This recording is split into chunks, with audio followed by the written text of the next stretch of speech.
Hey guys, welcome back to our channel. In today's video, we've got a really good one for all the parents out there. If you're a family and you're traveling to Japan, you need to see this video. We're gonna break down our top 10 tips that every family must know to get them from Tokyo to Kyoto via bullet train with a baby or with kids in the most effective way possible. Now, before we dive into this video, you need to go and hit the subscribe button, ring the notification bell so you don't miss any of our videos coming out on Japan in the near future. We have more travel vlogs and more top tips videos, so make sure you subscribe below so you don't miss out on anything. All right, let's do it. Good morning, guys. Today we are leaving Tokyo. We're heading off to Kyoto. Yeah, going to Kyoto. So just checked out of our hotel, about 10:30 now. So we're on our way to go catch the train with all this. With all the bags. All the bags and babies. So we'll take you guys along, show you that it's not too difficult of a process and that you can do it. So tip number one is going to be pack essentials and make sure you have them in their own easy to grab bag.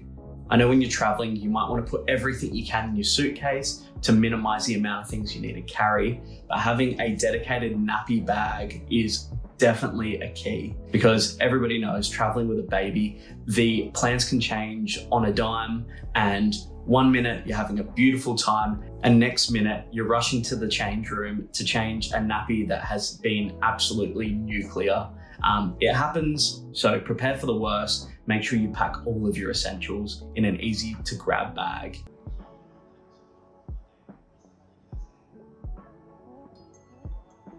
Now, tip number two is to pack a baby carrier, one that you wear on yourself. When we travel, we seem to always go for the carrier over the stroller. You know, she wasn't walking, she wasn't that mobile, so it's easier to buckle her in and get moving. It makes it so much more convenient for getting around train stations, getting up and down sets of stairs, moving through tight crowds.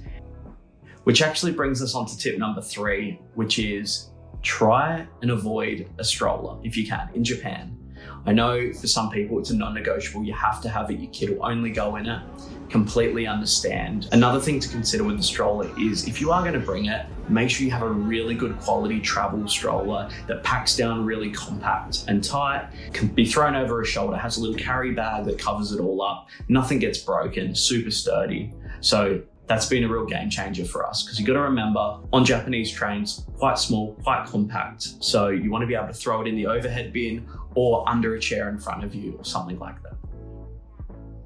Now, tip number four is going to be something that we actually didn't do, which looking back on now was a bit silly. Book your train ticket in advance. You're able to jump online, book tickets. There's even kid-friendly seating options. So book in advance. It's a massive time saver. I think I spent about 45 minutes waiting to buy tickets and then we weren't able to get a ticket for a train. So we're over an hour wait in the train terminal, which is good if you want to explore some of the food options and things like that. But also with a baby, sometimes you don't want to be killing an hour, hour and a half in a train station.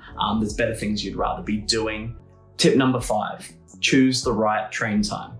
This isn't book an obscure time or don't forget to book a train in advance. So the train from Tokyo to Kyoto is a couple of hours and we know Mia sleeps for a couple of hours in the middle of the day. What we did was made sure we booked the train to pretty much go right over her sleep window, which allowed her to sleep almost the whole train ride, which was amazing.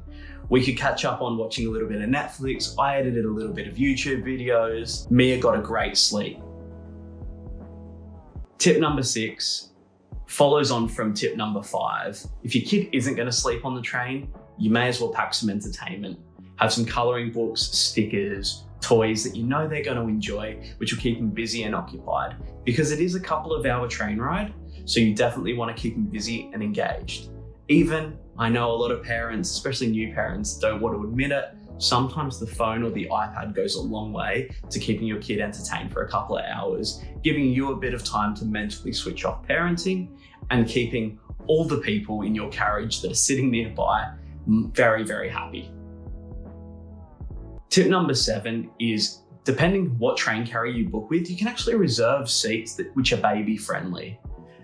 Because we didn't book in advance, we didn't have that option to get a baby-friendly seat reserved, but if you're traveling with a lot of luggage, you're still able to reserve seats with extra baggage. So what happens, you're at the back of the carriage and you actually have an area for luggage directly behind you. So when you have suitcases, backpacks, strollers, sometimes even a cot, we traveled with a travel cot for Mia to sleep in. You have it right directly behind you. You don't have to keep an eye on it. Everything in Japan is super safe.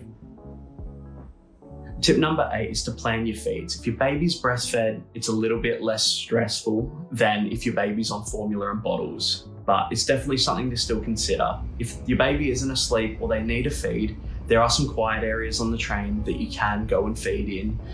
The bathrooms are relatively spacious, so you're able to do that. And between each carriage, there's actually a little quiet area that people go out and take phone calls and stuff in. So you're able to maybe give your baby a bottle, rock them to sleep, do whatever you need to do in those areas.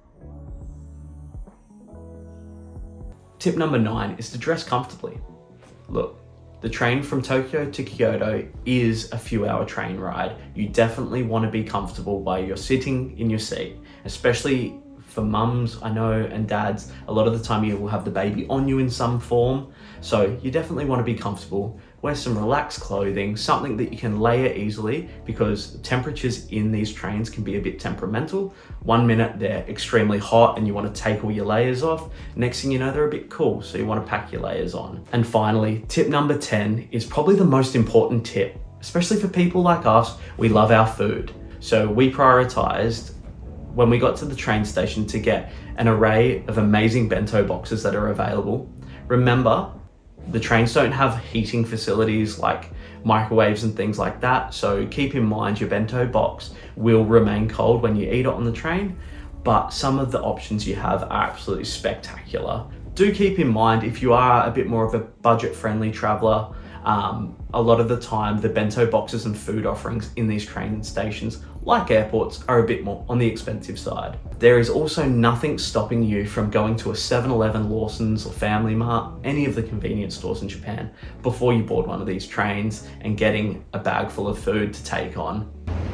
All right, and just like that, we are in Kyoto. So, Big trip. Long train. I spent at least 45 minutes of it, so almost half of the trip, standing up in one of the walkways, rocking Mia to sleep.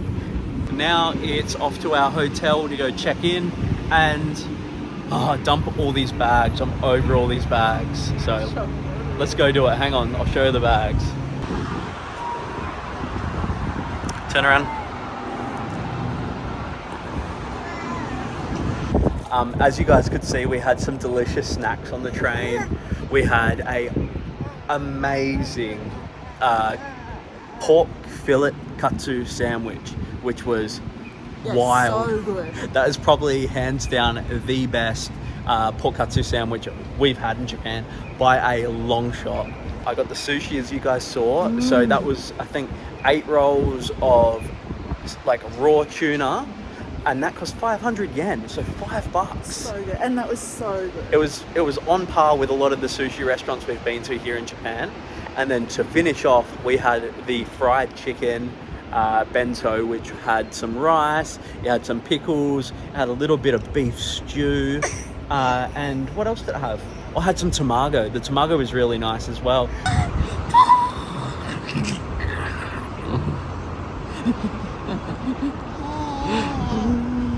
You cold, Mimi. Mummy's so cold. And there you have it. There is 10 tips for bullet train travel in Japan with a baby. If there's any tips you think we've missed or anything you think we should add, make sure you leave it down below in the comments. We'll be interacting with everybody down there. And all the other viewers, check out any other tips that are in the comments. There's always some gems in there to discover. Anyway guys, thank you so much for tuning into this video. Make sure you like, comment and subscribe, and we will see you in the next one. Bye guys.